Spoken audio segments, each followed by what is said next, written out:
Em resumo, a tecnologia dos alimentos, ela existe justamente para evitar ou justamente para fazer com que ocorra alterações nos alimentos. Então, o que a gente pode perceber? Que as alterações dos alimentos, elas podem ser prejudiciais ou elas podem ser benéficas. Então, vamos ver. Então, vamos iniciar com as alterações dos alimentos, aquelas alterações que são indesejáveis, porque aí nós vamos entender o que nós precisamos nos preocupar para adotar os processos tecnológicos para que não aconteçam essas alterações indesejáveis, justamente por quê? Porque se ocorrem essas modificações que não são esperadas, elas vão transformar o alimento de uma forma que a gente não consiga consumir, ou se consumir, que ele possa trazer malefícios para a saúde, é o que nós não queremos. Então, para isso, nós precisamos entender que existem fatores intrínsecos e fatores extrínsecos que são de fundamental importância para que a gente possa entender e, a partir daí, aplicar os processos tecnológicos. Quais os fatores intrínsecos nós vamos falar, né? Os fatores intrínsecos são aqueles relacionados diretamente com o alimento. Então, nós vamos destacar a atividade de água, o potencial óxido-redução, o pH, a composição química, então mais presença de proteínas, de carboidratos, estrutura biológica, antagonismo microbiano, a própria origem. Então, esses fatores intrínsecos, eles estão diretamente relacionados à qualidade do alimento. E vocês vão entender um pouco mais, vocês vão trabalhar um pouquinho mais desses conceitos na disciplina de higiene dos alimentos. Mas vejam o seguinte, o que vocês aprendem, né? Que as bactérias, por exemplo, elas crescem numa atividade de água muito próxima de né? Então, se o alimento ele tem uma alta atividade de água, ele tem uma maior propensão a ter um crescimento microbiano. Então, eu preciso saber qual é a característica do alimento para que eu possa adotar um processo tecnológico, sabendo que ele tem uma alta atividade de água e que adotar, né, esse processo tecnológico para que não haja o crescimento de micro-organismos. Ou então eu posso adotar um processo tecnológico que, por exemplo, eu retire a umidade, então eu diminuo a atividade de água e esse produto vai durar mais tempo. Então, baseado nesses conhecimentos, né, na característica do alimento, então que tem alta atividade de água ou um pH favorável, um pH próximo do neutro, favorece também o crescimento de micro-organismos. Então, sabendo que o pH do alimento ele é um pH que favorece o crescimento de micro-organismos, então a gente precisa regular, né? Então a gente precisa adotar, saber de todas essas informações e a partir daí adotar um processo tecnológico para evitar que haja o crescimento provocando essas alterações que sejam indesejáveis. Ao mesmo tempo, nós temos também os fatores que são extrínsecos, são aqueles fatores considerados de origem externa. Então, por exemplo, a temperatura, a umidade relativa, a presença da luz, a composição da atmosfera, a presença de insetos. Então, esses fatores extrínsecos, eles podem ser também manipulados, eles também podem ser ajustados justamente para que não hajam essas modificações indesejáveis aos alimentos. E se eu sei, por exemplo, que um alimento ele é mais favorável, ele é mais perceptível, né, a uma contaminação microbiana, e aí eu sei que a temperatura mais baixa, né, evita com que haja a proliferação de micro-organismos, então por isso que eu posso adotar processos de refrigeração, processos de congelamento, então a partir dessas informações é que eu consigo aplicar aos alimentos esses processos tecnológicos e daí evitar com que haja crescimento de micro-organismos e uma maior shelf life desse alimento. Por isso que nós temos a teoria dos obstáculos de Lessner. Então, o que isso significa? Que a junção desses fatores intrínsecos e extrínsecos, conhecendo os fatores intrínsecos e extrínsecos, né? Então, os intrínsecos dos alimentos e os extrínsecos onde esses alimentos estão, conhecendo essas características, vão ser adotados processos tecnológicos, então barreiras que possam evitar com que esses micro-organismos possam crescer, chegando a um alimento que não tenha nenhum crescimento microbiano, seja ele de origem, seja ele vírus, seja ele bactéria, seja ele fungos. Né? Então, a gente adota esses processos tecnológicos, controlando esses fatores intrínsecos e extrínsecos para evitar ao máximo ou para que não haja, né, o crescimento desses micro-organismos e que eu possa ter como produto final um alimento que fique armazenado por um certo tempo e que aumente aí o seu tempo de prateleira. Eu listei aqui, de forma simples, quais são as etapas que podem acontecer as alterações desses alimentos. Então, as etapas podem ser durante a colheita ou obtenção da matéria-prima. Então, uma colheita que é feita sob o sol, uma colheita que é feita em ambientes que são mais áridos, enfim, né? Então, nos slides que vocês estão recebendo, está muito mais destrinchada essas informações. Mas o que é importante vocês entenderem, né, que essas alterações elas podem acontecer desde o momento da colheita, então quando a colheita não é feita de maneira adequada, ou se ela vai ser feita de maneira adequada, né, então como é que ela vai ser transportada até a indústria de alimentos, então se esse transporte vai ser feito de maneira adequada, se vai ser feito sob o sol também, então isso é importante do processamento desse produto. Então, durante o próprio processamento, eu preciso ter todo um controle de qualidade, então, o uso de produtos, de maquinários que sejam quase estéreis, né, para que entre em contato com esse alimento e que produza produtos que não tenham, né, possibilidade de que haja aí a contaminação. A própria embalagem, né, embalagens que sejam adequadas, embalagens que evitem a entrada de ar, de luz, né, de temperatura, enfim, que consiga preservar a temperatura, que consiga preservar a integridade do alimento. Então, são etapas também que podem aí serem favoráveis para que haja alteração. Então, por isso que tem que ter controle desde a colheita, durante o processamento, né, o mais importante, quando entra em contato com o próprio alimento, né, com a própria matéria-prima, o transporte até ao supermercado, então por isso da necessidade de embalagens que sejam adequadas, e o transporte dos produtos, então que característica que esse transporte está. Então, se eu tenho transporte, se eu tenho um alimento que é congelado, ele tem que ser transportado sob refrigeração, porque senão vai acontecer uma alteração física, né? Então ele vai derreter. Então, isso que é importante a gente entender, né?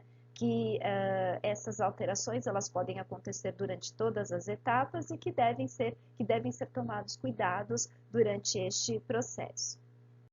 Bom, e eu falei um pouquinho sobre as alterações indesejáveis, por exemplo, o crescimento de micro-organismos. Então, dá uma olhadinha aqui a pizza, né, com crescimento de fungo. Né? Então, dá uma olhada a qualidade. Então, provavelmente, até pode ter sido bem elaborada, né? Pode ter sido, o processamento dela pode ter sido adequado, mas a embalagem e próprio armazenamento desse produto não conferiu um resultado importante, né? Um resultado satisfatório para manter a integridade do alimento. Então, provavelmente saiu da temperatura, ficou em temperatura ambiente e promoveu realmente o crescimento de micro-organismos. Não tem jeito. Então, é isso que a gente tem que se preocupar em tecnologia. Quais são os processos que eu preciso aplicar para que não haja esse tipo de alterações? Que tipo de alterações? Então, nós falamos bastante sobre as alterações microbiológicas, né, que são as alterações com a presença de bactérias, a presença de vírus, a presença de fungos. Infelizmente, a presença de bactérias e vírus a gente não consegue visualizar. Então, esse é o nosso grande problema e é isso que a gente aprende bastante também em higiene dos alimentos, né? Os bolores a gente até consegue visualizar, as leveduras um pouco, mas em relação a bactérias e vírus menos, né? Então, isso é ruim, né? Então, quando a gente não consegue visualizar, a gente não consegue sentir se o alimento está contaminado ou não. Eu posso ter alterações enzimáticas, essas alterações enzimáticas, elas podem ser benéficas ou não. Então, a gente tem as alterações enzimáticas, a própria transformação das enzimas dos alimentos, então alimentos que são in natura têm as suas próprias enzimas que podem fazer com que haja deterioração desse alimento. Então, a gente está falando de alterações enzimáticas que são prejudiciais, que não são interessantes que aconteçam aos alimentos. Então, por isso, sabendo que esses alimentos têm enzimas, a gente pode adotar processos tecnológicos para diminuir o fator dessas enzimas atuarem sobre os alimentos e promover aí a sua deterioração. Ao mesmo tempo, nós temos ações enzimáticas que são positivas, por exemplo, no leite sem lactose. Então, a indústria adiciona uma enzima, a lactase, e essa enzima é responsável por destruir a lactose e, consequentemente, a gente tem um leite sem lactose, né, ou isento de lactose. E isso é uma alteração interessante, é uma alteração enzimática que é benéfica, né, que é esperada que aconteça durante os processos de industrialização. As alterações químicas não enzimáticas, então processos de caramelização, que também podem ser positivas ou não, né? Normalmente as caramelizações elas são positivas, né? Porque ela fica com alguma característica mais adocicada, uma característica, né? Uma coloração mais amarronzada, né? Então isso é uma coisa que é interessante, mas dependendo do produto, então se eu faço um processo de secagem, né?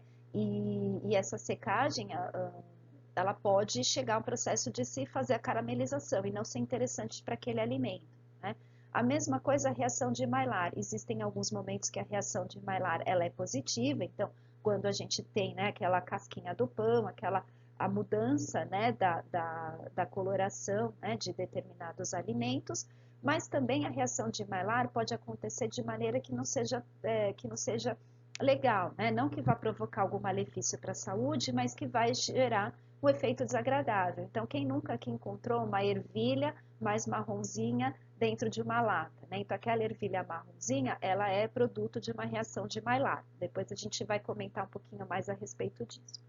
A oxidação do ácido ascórbico. Então, o ácido ascórbico, né? Então, alimentos que tenham bastante ácido ascórbico, suco de laranja e derivados, né? Ele é muito, ele oxida muito fácil, né? Então, ele acaba sendo oxidado e daí acaba alterando até mesmo o sabor e perde o seu valor nutricional. Então, também temos que utilizar processos que sejam aí, que regulam, que evitem, né, esse tipo de oxidação. E processos de rancificação, que acontece principalmente com aqueles alimentos que são mais gordurosos, né? Então, aqui a gente tem surgiu, né, uma época o açúcar de coco. Então, o fato de eu adicionar o açúcar de coco, e o coco, né, ele já rancifica muito rápido, né? Então, quando eu adiciono o açúcar de coco, tem que tomar muito cuidado, porque ele também pode dar aquele sabor de rancificação, né?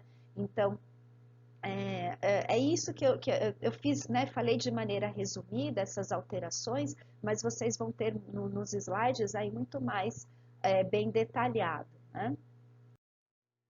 Alterações físicas que podem acontecer, então, por exemplo, como eu comentei, né, derreter um alimento, né, derreter o sorvete, não é o esperado, né, então, por conta de não controle da temperatura, então, pode provocar uma alteração da característica desse alimento, então, ele pode derreter. Alteração pela luz solar, então, ele pode mudar de coloração ou mudar de característica, então, ele perde a sua crocância simplesmente pelo fato dele estar exposto à luz solar. Então, por isso que tem que ter todo um controle de embalagem, controle de gás presente dentro da embalagem, enfim. As alterações por ação de pragas, né? Então, imagine encontrar pragas, né? Barata, pelo de rato, né? Insetos, então mosquitos, né? Roedores. Roedores é mais difícil a gente encontrar dentro de um alimento, né? Mas sim produtos dos roedores, né? Então, os pelos, enfim. Ovos de parasita, larvas, então a gente não quer encontrar esse tipo de alterações, né? Porque isso nos mostra uma péssima capacidade de controle de qualidade higiênico-sanitária. Então, é super desagradável e, além do que, traz micro-organismos dentro, né? Então, o próprio pelo de rato não é só a presença do físico, mas aqui também tem a presença de bactérias no pelo do rato. Então, também vai trazer alterações microbiológicas, né? Então, isso que a gente também tem que verificar e tem que, né, adotar medidas para que não se aconteça, né, a presença desses alimentos, tá? Desses alimentos, não, a presença dessas partes físicas dentro de um alimento. Então, em resumo, as alterações que podem acontecer nos alimentos, elas são microbiológicas, né? Podem ser enzimáticas, podem ser alterações químicas, né? Que são aquelas alterações que não são enzimáticas, alterações físicas e a presença de pragas, insetos, roedores, pelo de rato, asa de barata e assim por diante. Então, é isso que a gente tem que tomar cuidado, né? São os processos tecnológicos que são aplicados para que evite todas essas alterações. Claro que essas alterações, elas também são positivas, como eu comentei com vocês, então, alterações, por exemplo, né, microbiológicas, eu posso ter a fermentação, nada mais é do que adicionar um micro-organismo, uma levedura, uma bactéria, e ela vai produzir alimentos, novos alimentos. Então, iogurte, né? Então, vai produzir um iogurte. A partir do leite, eu produzo iogurte. Então, isso é uma alteração microbiológica que é favorável. Mas eu preciso saber que eu adiciono o micro-organismo, qual vai ser esse comportamento do micro-organismo? Qual que é a melhor temperatura, né? Esse micro-organismo vai produzir toxinas? Então, é isso que eu preciso ficar sempre atenta dentro da tecnologia dos alimentos. Então, como eu falei, então existem as alterações que são benéficas e as alterações que são prejudiciais, e principalmente essas prejudiciais é que a gente quer contornar e aí adotar os processos tecnológicos para evitar qualquer tipo de alteração.